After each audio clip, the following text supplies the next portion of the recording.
Good day, this is Jesse Alvarez, and today I'll be presenting a rhetorical criticism on the National Model United Nations, or otherwise known as NMUN.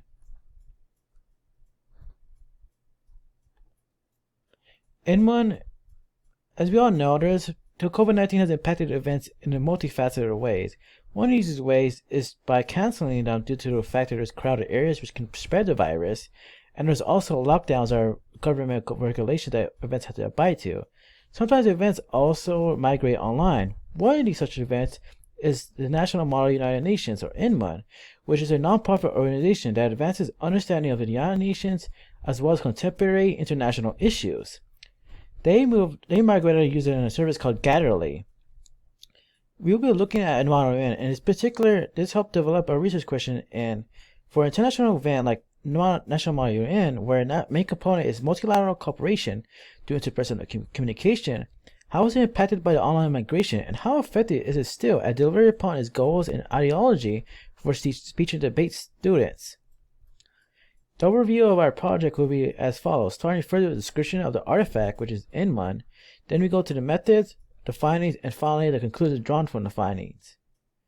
Again, the description will be about the artifact in NMUN, or National Model United Nations. The mission statement that they have on their website reads as such: that they envision a world comprised of civically engaged people who strive for a peaceful, multilateral conflict resolution and equitable, sustainable human development. To accomplish this mission, they have guiding principles or values, which are read as cooperative experiential learning in order to help students broaden their worldview, know challenges of negotiation, and discover the human side of international relations and diplomacy. The mission and guiding principles make up the ideology and values of NMUN. And from there, that's where our methodology draws from, particularly using the rhetorical criticism and ideological, which looks at the values and ideologies of the artifact NMUN.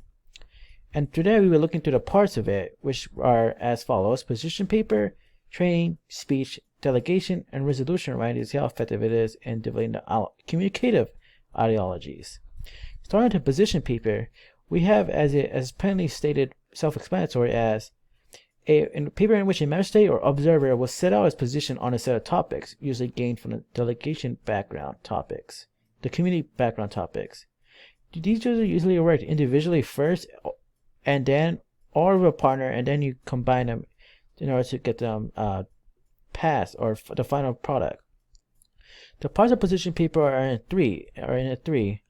Firstly, the first part focuses on an issue within the topic itself, usually whichever the member state believes is most important or should be looked at, and usually localize it to that member state. Secondly, there's also the history or the past initiatives that other organizations in an international, regional, or national context did to actually tackle this problem. And the third part is where the national member state position comes in, which basically what ways they believe it should be used in order to actually resolve this issue. Secondly, there's also the training aspect that are done for delegates.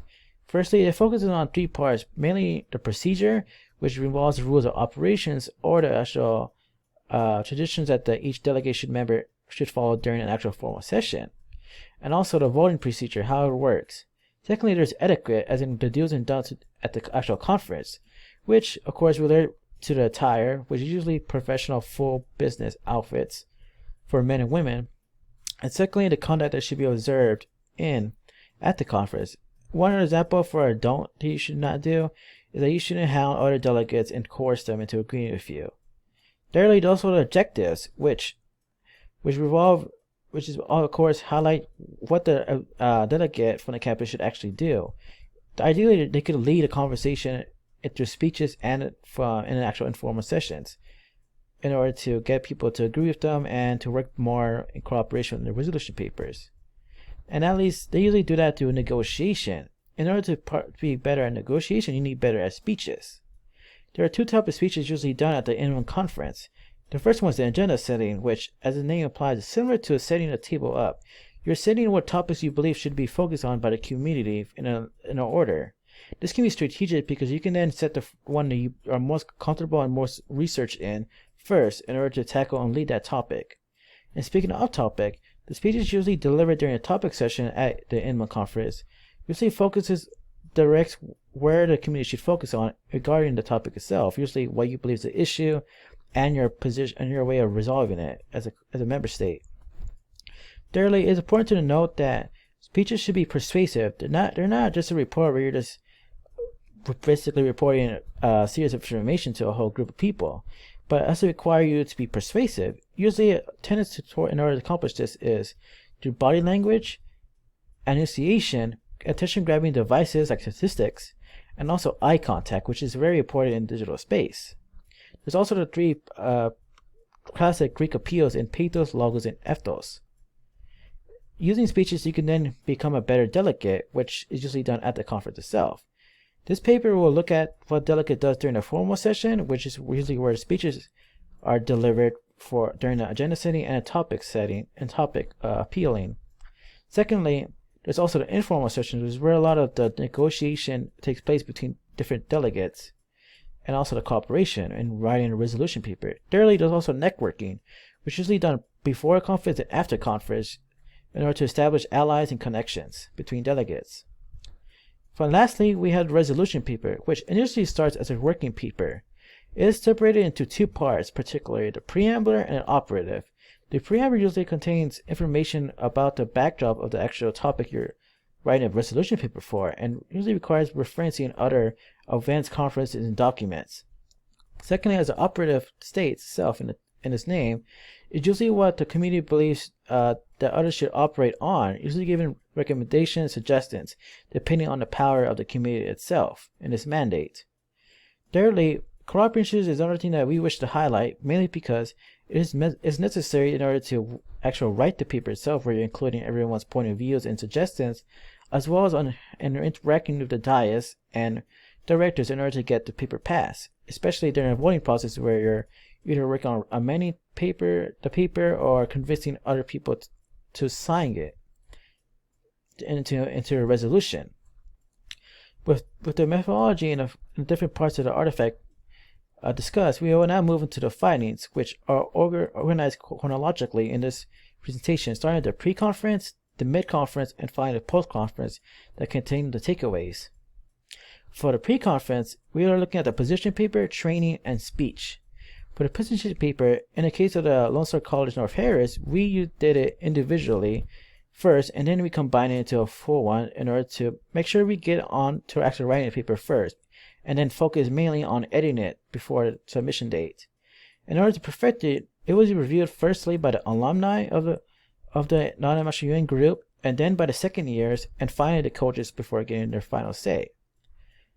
And then as for the training, it focused mainly on simulation education. Simulation involved working on a persuasive infomercial in order to resell a product, in order to convince people to buy a product. Secondly, we role-played it as a citizen in the actual cities of our member state, which in this case was South Africa. And thirdly, we did a simulation of the conference itself, usually to learn the rule of procedures and the conduct that we should observe in delivering agenda-setting speeches. Education usually involves lectures, and the most important typically involves in actually delivering a speech and also on how to be persuasive, again referring back to the classic Greek appeals. Thirdly, for speech, we had improvisation lessons with random topics that are usually done during campus meetings and also in the simulated conferences themselves, which usually had random topics in order to get us more comfortable in doing them. As for speech writing, this was usually done for our agenda setting, but at the actual conference itself, it was pretty common to actually write a topic speech, in my experience, ahead of time. As for speaking of actually at the conference itself, we will be looking at the position paper again, and then delegation and resolution. For the position paper, it was surprising to know that people typically use it in order to buttress their agenda speech, as well as since the fact that the National NMUN staff actually posted everyone's position papers online, it was also a way for people to find allies by shared point of views and resolutions. And speaking of resolutions, it was also used by many people in their operative clause additions in the resolution paper writing process. For delegation, in our experience, or my experience at least, it was difficult to speak informal because of the speakers list, which usually you have to volunteer yourself to be put in. But due to the way that informal sessions can work, it's sometimes easy for you to get skipped or ignored entirely because you're moving to agenda setting motion. Second, which is even more prevalent in bigger communities whereas the mines at CCPJ was rather small. Secondly, there's also inclusivity focus in informal, which made the environment rather casual and friendly and open group with a lot of networking opportunities in our experience. Lastly, the resolution was, again, the bulk of the whole process, which took, in a 5-day event, it took about 4.5 days working on it, just for one topic. If you're not leading in those discussions, then you don't really have much work to do. But either way, that led to a peaceful and smooth process where both papers, there was 2 worked in our committee, actually got passed by acclamation. For the post-conference, the takeaways was that, in terms of effectiveness as related to the research question, is that there was more communication due to the virtual space and having convenient navigation using DMs and going to different rooms and Gatherly. Secondly, though, that led to people usually reading from the script or the screen whenever delivering their speeches. And thirdly, it also led to better cooperation in actual writing resolution papers because everyone could work on the same Google document on their devices. For improvements, in terms of myself, I need more forward planning because there's a lot more research necessary than I thought. And I also need to be more proactive or else I won't be able to talk or write much during the informal sessions. As for the preparation process, since there was so much focus on resolution writing, we believe that should be stressed more, and there's also more work on improv speeches. As for the conference, the hub limits or the group limits are usually to 6 and 7 people, which made it difficult to gather everyone involved for the discussion. Takeaways or the conclusion is that, again, we want to iterate, this is the first time the New York NMUN conference went to virtual, and therefore there was new problems to be addressed and new improvements that are necessary. Secondly, we also want to stress that due to our findings, we believe that NMUN was rather successful and are still upholding its ideologies of international cooperation and stressing the importance of being delegation and negotiating.